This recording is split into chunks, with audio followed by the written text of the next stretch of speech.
এই মুহূৰ্তৰ আটাইতকৈ ডাঙৰ খবৰ বানাক্ৰান্তৰ স্বাৰ্থত বানাক্ৰান্তৰ হকে এবাৰ আন্দোলন ঘোষণা কৰিছে শিৱসাগৰ সমষ্টিৰ বিধায়ক অখিল গগৈ। পুনৰবাৰ কৈছো যে বানাক্ৰান্তৰ স্বাৰ্থত এবাৰ আন্দোলনৰ কাৰ্যসূচী ঘোষণা কৰিছে বিধায়ক অখিল গগৈয়ে আৰু কাইলৈৰ পৰা উজনি অসম কপাবলৈ সাজু হৈছে বিধায়ক অখিল গগৈ। এই মুহূৰ্তৰ এই ডাঙৰ খবৰ আমি জনাই আছো। এটা বিগ ব্ৰেকিং নিউজ এই মুহূৰ্তত বানাক্ৰান্তৰ স্বাৰ্থত অখিল গগৈৰ আন্দোলন ঘোষণা।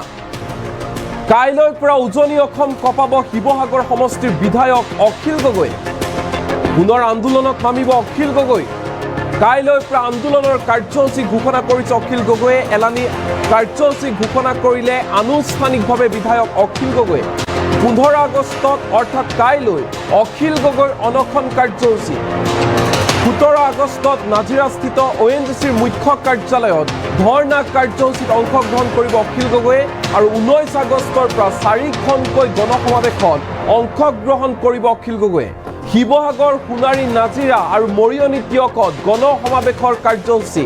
অবৈধ খননকাৰীসকলৰ ওপৰত শাস্তি হ'বই লাগিব, স্পষ্ট বাৰ্তা অখিল গগৈৰ।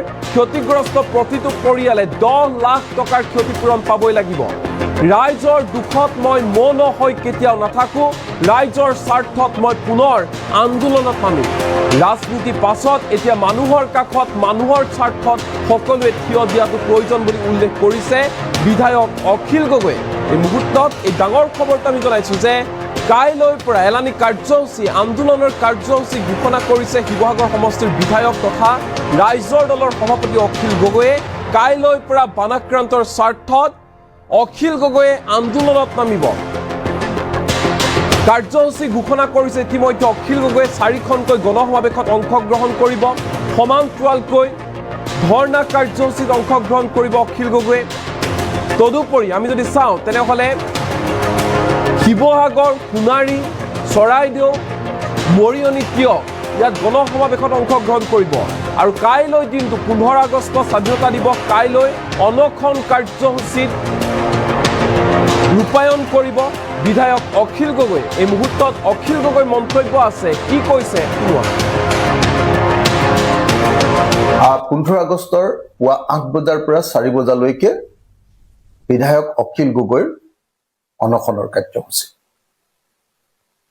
17 আগষ্ট তাৰিখৰ দিনা আমি ONGCৰ আছামিচিতৰ সন্মুখত অৰ্থাৎ নাজিৰাৰ ONGCৰ মুখ্য কাৰ্যালয়ৰ সন্মুখত ধৰ্ণা কাৰ্যসূচী ৰূপায়ণ। এইটো 17 তাৰিখৰ দিনা। তাৰ পাছত 19 তাৰিখৰ পৰা ধাৰাবাহিকভাৱে 4খন গণসমাৱেশ শিৱসাগৰ,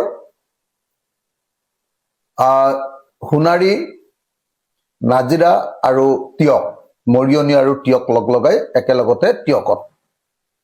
এই 4টা ঠাইত আমি 4খন গণসমাৱেশৰ আয়োজন কৰিছো আৰু এই গণসমাৱেশৰ জৰিয়তে আমি এই 3খন জিলাক ধ্বংস কৰি পেলোৱা যি কয়লা খনন, যি শিল খনন আৰু যি বালি খননৰ দুষ্কৃতিকাৰীসকলক গ্ৰেপ্তাৰ কৰিবৰ কাৰণে, তেওঁলোকৰ ওপৰত CBI তদন্ত ঘোষণা কৰিবৰ কাৰণে দাবী উত্থাপন কৰিম।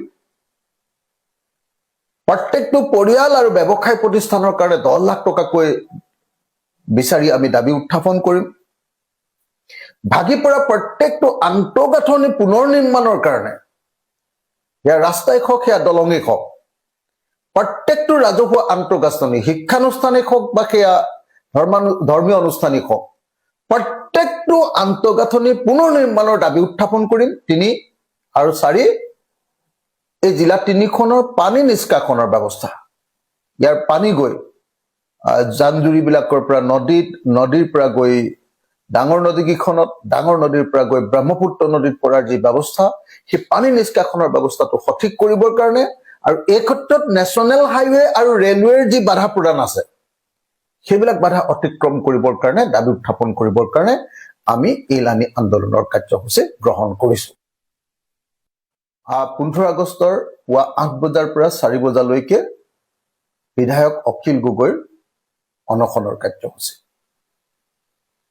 17 আগষ্ট তাৰিখৰ দিনা আমি ONGCৰ আছামিচিতৰ সন্মুখত অৰ্থাৎ নাজিৰাৰ ONGCৰ মুখ্য কাৰ্যালয়ৰ সন্মুখত ধৰ্ণা কাৰ্যসূচী ৰূপায়ণ। এইটো 17 তাৰিখৰ দিনা। তাৰ পাছত 19 তাৰিখৰ পৰা ধাৰাবাহিকভাৱে 4খন গণসমাৱেশ শিৱসাগৰ,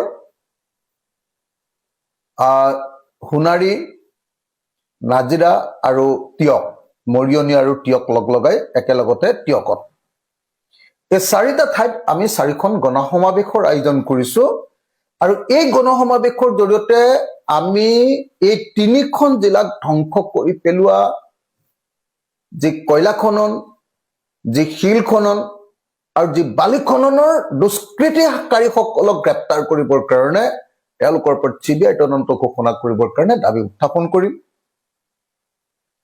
প্ৰত্যেকটো পৰিয়াল আৰু ব্যৱসায় প্ৰতিষ্ঠানৰ কাৰণে 10 লাখ টকাকৈ বিচাৰি আমি দাবী উত্থাপন কৰিম।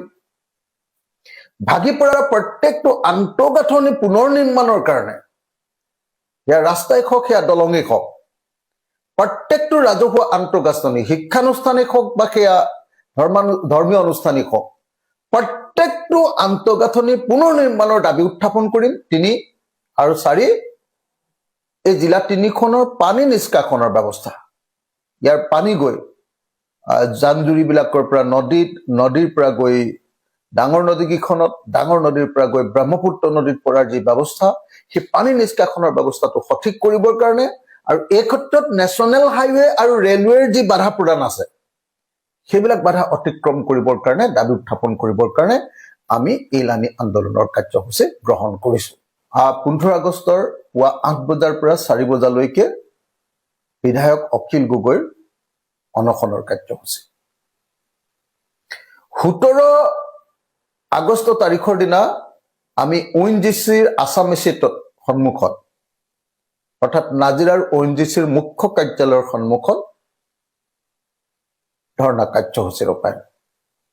এইটো 17 তাৰিখৰ দিনা। তাৰ পাছত 19 তাৰিখৰ পৰা ধাৰাবাহিকভাৱে 4খন গণসমাৱেশ শিৱসাগৰ, সোণাৰী, নাজিৰা আৰু টিয়ক, মৰিয়নি আৰু টিয়ক লগাই একেলগতে টিয়কত। এই 4টা ঠাইত আমি 4খন গণসমাৱেশৰ আয়োজন কৰিছো আৰু এই গণসমাৱেশৰ জৰিয়তে আমি এই 3খন জিলাক ধ্বংস কৰি পেলোৱা যি কয়লা খনন, যি শিল খনন আৰু যি বালি খননৰ দুষ্কৃতিকাৰীসকলক গ্ৰেপ্তাৰ কৰিবৰ কাৰণে তেওঁলোকৰ ওপৰত CBI তদন্ত ঘোষণা কৰিবৰ কাৰণে দাবী উত্থাপন কৰিম। প্ৰত্যেকটো পৰিয়াল আৰু ব্যৱসায় প্ৰতিষ্ঠানৰ কাৰণে 10 লাখ টকাকৈ বিচাৰি আমি দাবী উত্থাপন কৰিম। ভাগি পৰা প্ৰত্যেকটো আন্তঃগাঁথনি পুনৰ নিৰ্মাণৰ কাৰণে, ইয়াৰ ৰাস্তাই হওক সেয়া দলঙেই হওক, প্ৰত্যেকটো ৰাজহুৱা আন্তঃগাঁথনি, শিক্ষানুষ্ঠানিক হওক বা সেয়া ধৰ্মীয় অনুষ্ঠানিক হওক, প্ৰত্যেকটো আন্তঃগাঁথনি পুনৰ নিৰ্মাণৰ দাবী উত্থাপন কৰিম। 3 আৰু 4 এই জিলা 3খনৰ পানী নিষ্কাশনৰ ব্যৱস্থা, ইয়াৰ পানী গৈ জান-জুৰিবিলাকৰ পৰা নদীৰ পৰা গৈ ডাঙৰ নদীকেইখনত, ডাঙৰ নদীৰ পৰা গৈ ব্ৰহ্মপুত্ৰ নদীত পৰাৰ যি ব্যৱস্থা, সেই পানী নিষ্কাশনৰ ব্যৱস্থাটো সঠিক কৰিবৰ কাৰণে আৰু এই